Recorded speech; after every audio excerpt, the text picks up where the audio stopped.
સુરેન્દ્રનગરમાં ચોટીલા હાઈવે પર મધરીખડા ગામ પાસેથી ગેરકાયદેસર લાઇટ ડીઝલ ઓઇલનો મુદ્દામાલ ઝડપી પાડવામાં આવ્યો।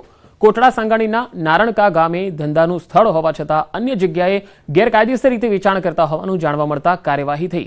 તપાસ દરમિયાન 11 બેરલ લાઇટ ડીઝલ ઓઇલ મળી આવ્યું, જેની કિંમત 1.34 લાખ સાથે જ પિકઅપ વાન મળી કુલ 5.34 લાખનો મુદ્દામાલ કબજે કરાયો। બાલાજી એન્ટરપ્રાઇઝના લાયસન્સ ધારક જયદીપભાઈ વગાસિયા અને પિકઅપ વાનના ચાલક સામે કાયદેસરની કાર્યવાહી હાથ ધરાઈ છે। કોટડા સાંગાણી ખાતે પરવાનો ધરાવતા હોવા છતાં જુદી જુદી જગ્યાએ પિકઅપ વાનમાં પરવાનો સાથે રાખી અને ધંધો વેચાણ કરતા હોય, પરવાનાનો મોટા પાયે દુરુપયોગ કરતા હોય, ગાડીની અંદરથી મળેલ 11 બેરલ એલડીઓને જપ્ત કરી તેમજ ગાડીને પણ જપ્ત કરી કુલ મુદ્દામાલ 5,34,000 જપ્ત કરી અને આગળની કાયદેસરની કાર્યવાહી હાથ ધરેલ છે। આણંદના બોરસદમાં આવેલ જંતરાલ ગામમાં દલિત પરિવાર આમરનાથ ઉપવાસ પર બેઠો છે। આ પરિવારના 5 ભાઈએ ઝાપડી માતાજીના પૌરાણિક મંદિરનો વહીવટ કરે છે, ત્યારે આ લોકોનો આરોપ છે કે આ મંદિર આગળ અન્ય વ્યક્તિ ભુવા તરીકે બેસી તાંત્રિક વિધિના બહાના હેઠળ લોકો પાસેથી પૈસા પડાવે છે। આ દલિત પરિવારે ભુવા બની બેસેલા સંતોષને મંદિરના સમારકામ માટે પણ કહ્યું, પરંતુ તેણે સમારકામ ન કરાવતા આ ભાઈઓએ સમારકામ કરાવવાનું નક્કી કર્યું, જેથી સંતોષ ભુવાએ કેટલાક લોકોને બોલાવી હુમલો કરાવ્યો, જેના સીસીટીવી પણ સામે આવ્યા। આ દલિત ભાઈઓએ આ મામલે ફરિયાદ નોંધાવી છે। પોલીસ દ્વારા કાર્યવાહી ન કરાતી હોવાના આક્ષેપ સાથે ઉપવાસ પર બેઠા છે। પોલીસનું કહેવું છે કે બંને પક્ષે સામસામી ફરિયાદ લેવાઈ છે। આ બધાએ અહીંયા આગળ રોકાણ કર્યું છે અને એમાં પણ સંતોષભાઈ રામજીભાઈ પરમાર ઉર્ફે લાલજીભાઈ આ વ્યક્તિ જે પોતે બની બેઠેલો ભૂવો છે, અંધશ્રદ્ધામાં લોકોને ઢસડીને પૈસા પડાવે છે, એ વ્યક્તિ આ લોકોને આશ્રય આપી અને આવા કામ કરાવે છે અને અમને ખુલ્લી ધમકી આપીશું, તમારું ફળિયું બારીશું, તમે દલિત છો તો તમે દલિતને આવી રીતે કરીશું। આ રીતે પેલા લોકો બહારથી આવેલા માણસો અમને ધાક ધમકી આપે છે। એમાં કુલ 6 ભાઈઓ છે, એ પૈકી 5 ભાઈઓ એક તરફ છે અને એક ભાઈ એક તરફ છે। મૂળ મુદ્દો એમાં જે ફંડ આવે, ધારો કે મંદિરમાં જે પણ દાન પેટીમાં પૈસા આવે એ 6 ભાઈઓ સરખા ભાગે વહેંચી લે છે।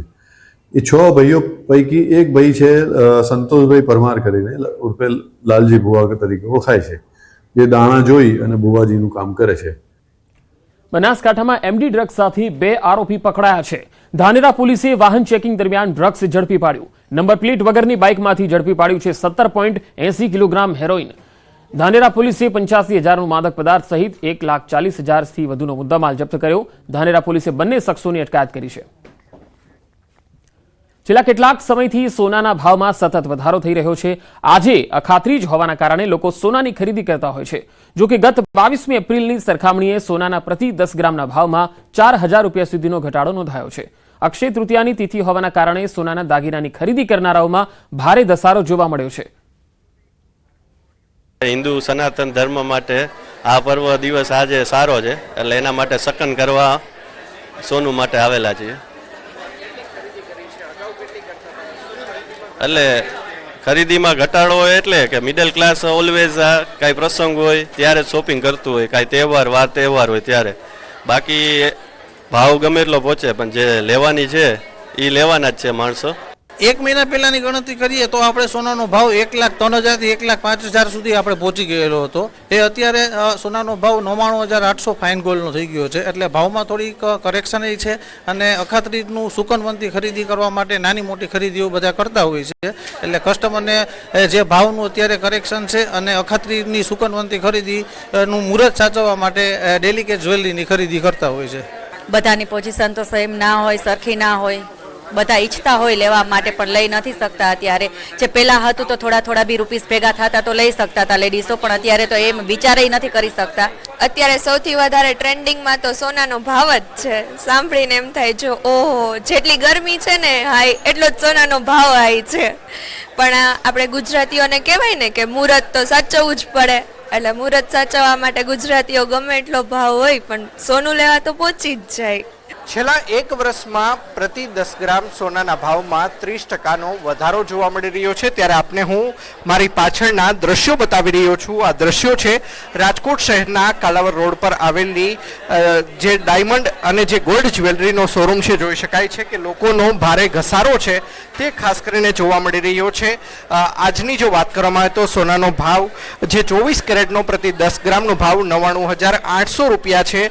ગત વર્ષે કહી શકાય કે અખાત્રીજના દિવસે આ જ ભાવ છે તે 73,240 રૂપિયા જેટલો જોવા મળી રહ્યો હતો ને હાલની તારીખમાં 99,800 એટલે કે 30% જેટલો વધારો છે તે થયો છે. બીજી તરફ જે વેપારીઓ છે તેમનું પણ કહેવું છે કે ગત અખાત્રીજની સરખામણીએ આ અખાત્રીજે 50% જે હાલ અત્યારે ખરીદી છે તે જોવા મળી રહી છે અને કે ઇન્વેસ્ટમેન્ટ સ્વરૂપે આ જે અખાત્રીજનું મુહૂર્ત છે તે સાચવી રહ્યા છે. અંકિત પોપટ, ન્યૂઝ 18 ગુજરાતી, રાજકોટ. સમાચારોમાં હાલ રોકાઈશું એક વિરામ માટે.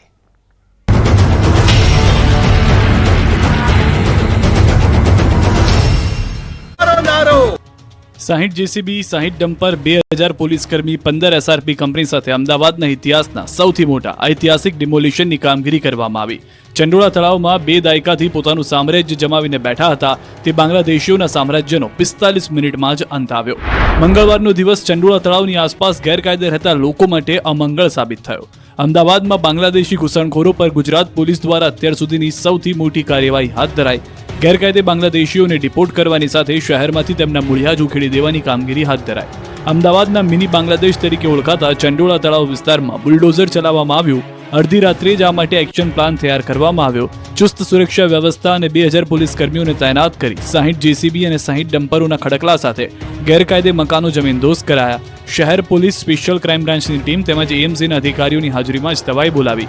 સવારથી જ મેગા ડિમોલિશન હાથ ધરાતા અફરાતફરી મચી ગઈ. લોકો પોતાનો સામાન ઘરમાંથી બચાવવા માટે દોડાદોડી કરતા નજરે પડ્યા. તળાવની આસપાસના વિસ્તારમાં મોટા પાયે અતિક્રમણ પર આક્રમણ કરતા ચંડોળા તળાવનું જૂનું રૂપ ફરી સામે આવ્યું હતું. માત્ર ગણતરીની મિનિટોના વિસ્તારમાં કાટમાળમાં જોવા મળ્યો. 3 કલાક ડિમોલિશનની કામગીરી કરી 3000થી વધુ કાચા પાકા મકાન અને ઝૂંપડાઓ તોડી પડાય, લાખો સ્ક્વેર ફૂટ જગ્યા ખાલી કરાવી. આ મુદ્દો હાઈકોર્ટ સુધી પણ પહોંચ્યો હતો, પરંતુ અરજદારોની અરજી ફગાવી દબાણ હટાવ ઝુંબેશ શરૂ રાખવા લીલી ઝંડી આપી. બાંગ્લાદેશી ઘૂસણખોરોના આશ્રય સ્થાન પર તંત્રે હથોડો ફેરવ્યા બાદ પોલીસ કમિશનરે સ્થળ પર નિરીક્ષણ કર્યું હતું.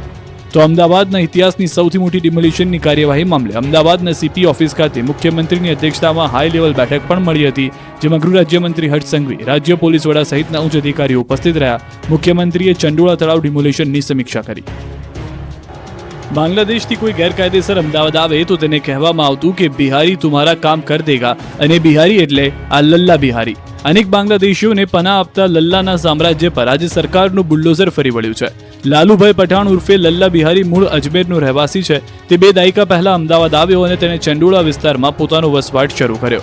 તેણે ધીમે ધીમે અલગ અલગ લોકો સાથે મળીને ચંડોળા તળાવમાં થતા ગેરકાયદે રહેઠાણ પર કઈ રીતે કબજો જમાવો અને પોતાનું સામ્રાજ્ય ઊભું કરવું તેની શરૂઆત કરી. ત્યારબાદ તેણે ચંડોળામાં પૂર્વ ભાગમાં ધીમે ધીમે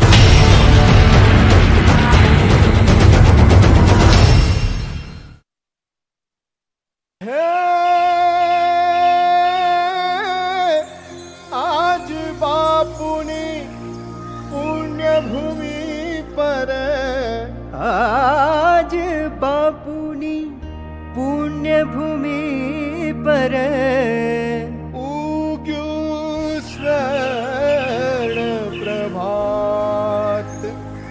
જય ગુજરાત, જય ગુજરાત, જય જય ગરવી ગુજરાત.